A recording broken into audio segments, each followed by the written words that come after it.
사도신경으로 신앙 고백 드리겠습니다. 나는 전능하신 아버지 하나님, 천지의 창조주를 믿습니다. 나는 그의 유일하신 아들, 우리 주 예수 그리스도를 믿습니다. 그는 성령으로 잉태되어 동정녀 마리아에게서 나시고 본디오 빌라도에게 고난을 받아 십자가에 못 박혀 죽으시고 장사된 지 사흘 만에 죽은 자 가운데서 다시 살아나셨으며 하늘에 오르시어 전능하신 아버지 하나님 우편에 앉아 계시다가 거기로부터 살아있는 자와 죽은 자를 심판하러 오십니다. 나는 성령을 믿으며 거룩한 공교회와 성도의 교제와 죄를 용서받는 것과 몸의 부활과 영생을 믿습니다. 아멘. 찬송가 315장으로 찬양드리겠습니다. 내 주 되신 주를 참 사랑하고 315장입니다.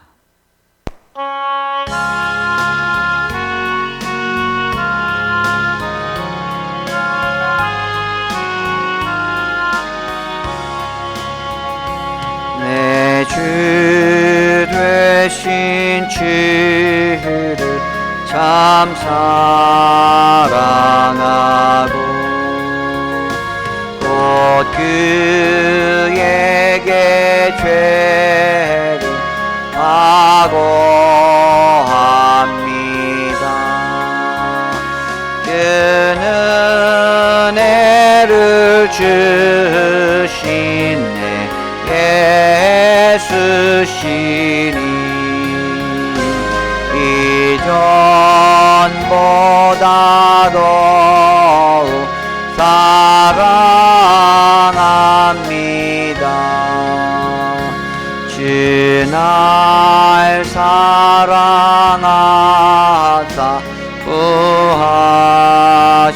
구하시려고 저 십자가 고난 당하셨도다.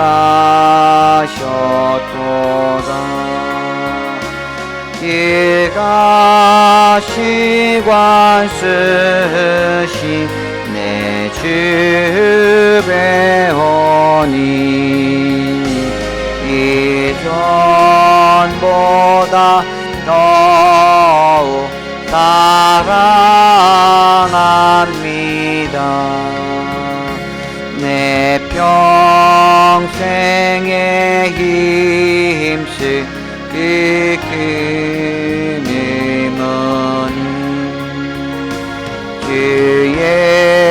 예수의 덕을 늘 기림이라. 숨길 때에까지 할 말씀은 이전보다 더욱 사랑합니다. 그 영광의 나라 나 들어가서 풍성한 은혜 늘 감사하리.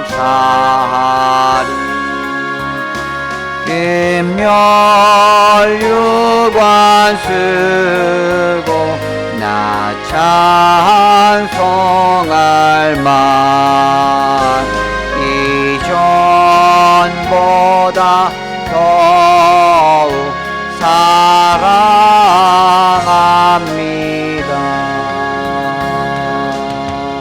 아멘.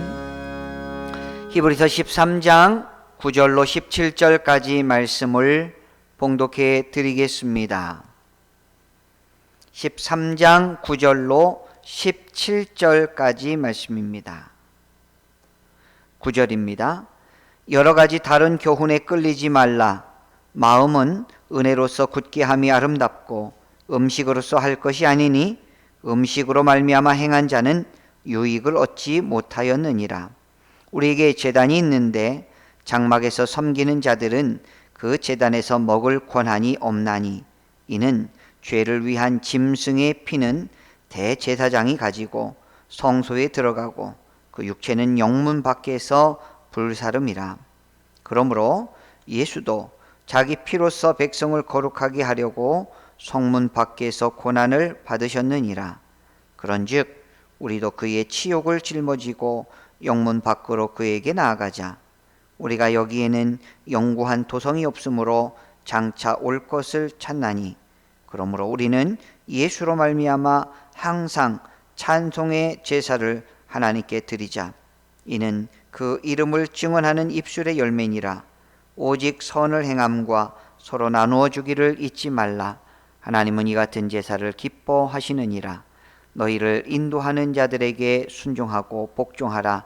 그들은 너희 영혼을 위하여 경성하기를 자신들이 청산할 자인 것 같이 하느니라.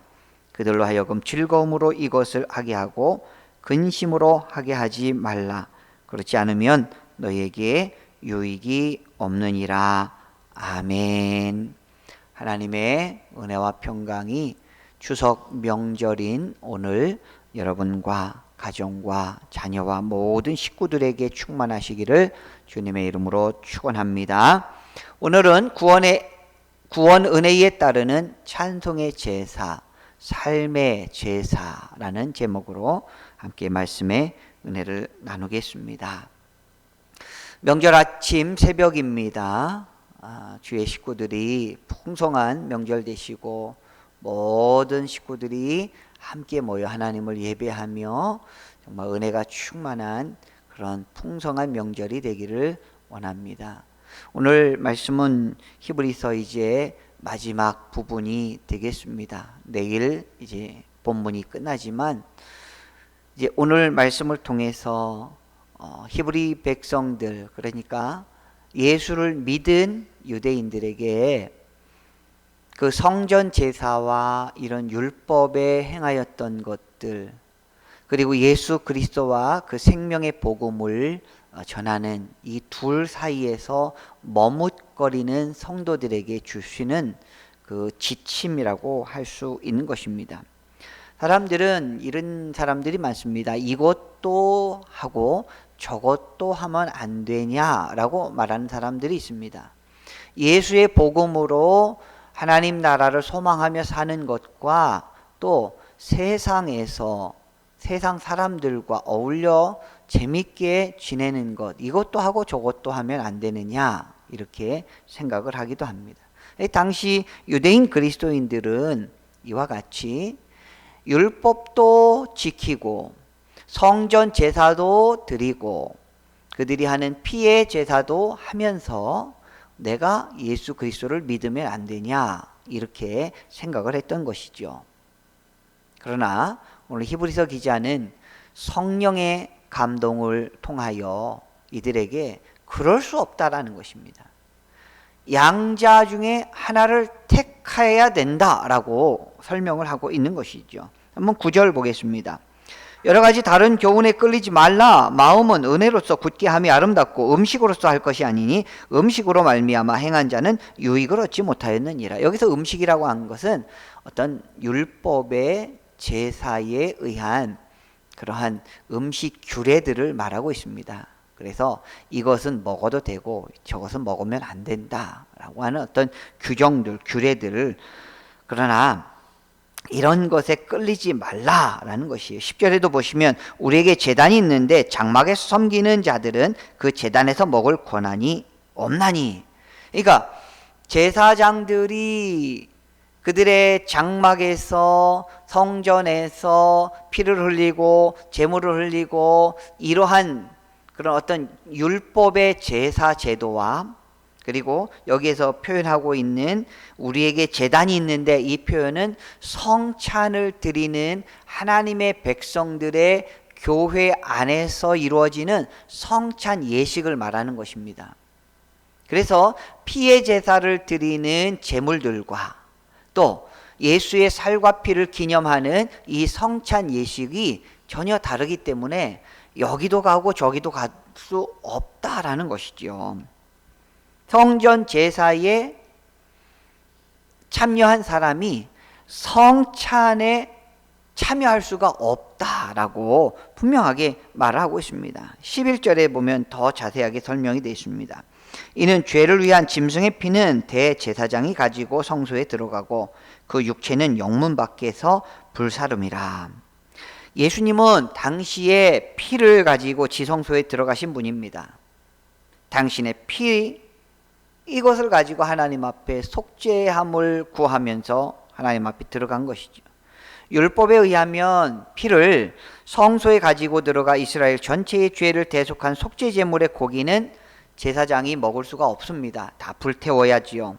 그런데 성찬식은 예수 그리스도의 살과 피를 먹는 의식을 합니다. 여러분, 율법에 의해서는 이게 비록 상징이긴 하지만 피를 마신다라고 하는 것은 상당히 부정하게 보고 있었던 것이죠. 그래서 이 구약의 제사와 또 예수 믿는 사람들의 성찬식, 이건 완전히 구별되어 있다라는 의미입니다. 다시 말하면 이쪽에도 속하고 저쪽에도 속하지 말라라는 것이에요. 젊은이들이 말하는 양다리를 걸치지 말라라고 하는 의미가 되겠습니다. 오늘 우리에게 주시는 교훈은 무엇인가요?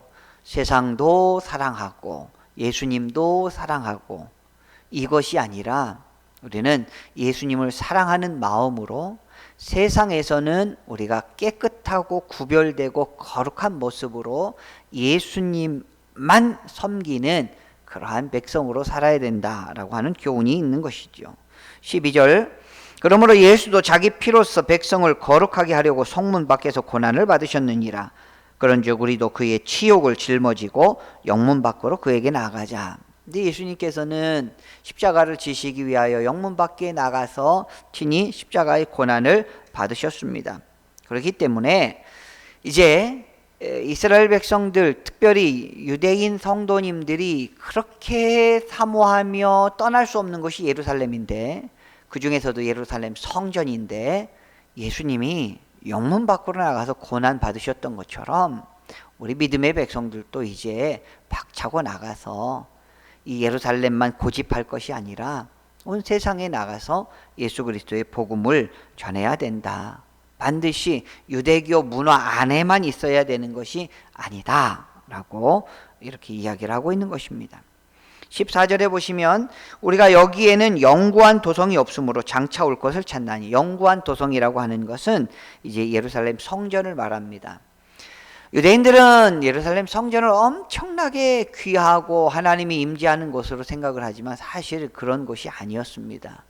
헤롯 대왕이 이제 유대인들에게 환심을 사기 위해서 자기 돈을 들이고 세금을 걷고 해서 그 성전을 화려하게 더 증축을 한 것뿐이었고, 매관매직을 통해서 제사장들이 서로 내가 제사장 하겠다 해서 성전에서 비둘기 파는 사람, 돈 바꾸는 사람들을 그들을 통해서 돈을 받고 매수하고, 이런 일들이, 부정적인 일들이 성전 안에서 엄청나게 이루어졌다는 것이죠. 그래서 그 성전에 얽매이지 말고 우리는 예수 그리스도 안에서 한 몸인 교회를 통해서 하나님 나라를 우리가 바라보자라는 것입니다.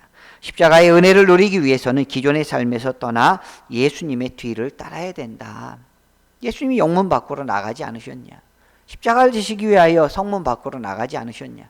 우리들도 여기만 고수하는 것이 아니라 예수의 영광을 위하여 말씀으로 따라 나가야 된다는 것입니다. 15절 보시면 그러므로 우리는 예수로 말미암아 항상 찬송의 제사를 하나님께 드리자. 이는 그 이름을 증언하는 입술의 열매니라. 유대인들의 제2에 의하면 거룩하게 대제사장, 제사장 뭐 이런 사람들이 짐승을 잡고 피를 흘리면서 뭔가 있어 보입니다. 그러나 예수를 믿는 이 무리들, 교회는 그런 것이 없습니다. 그들에게는 단순히 찬송을 드리는 찬송의 제사를 드릴 뿐입니다. 이것이 짐승의 피로 드리는 제사와 구별되는 것이고, 비록 화려한 어떤 퍼포먼스, 어떤 사람들에게 보여지는 그 거룩함이 아니라 진짜 예수 그리스도의 구원하심을 노래하는 찬송이 이곳에서 있었다라는 것이죠.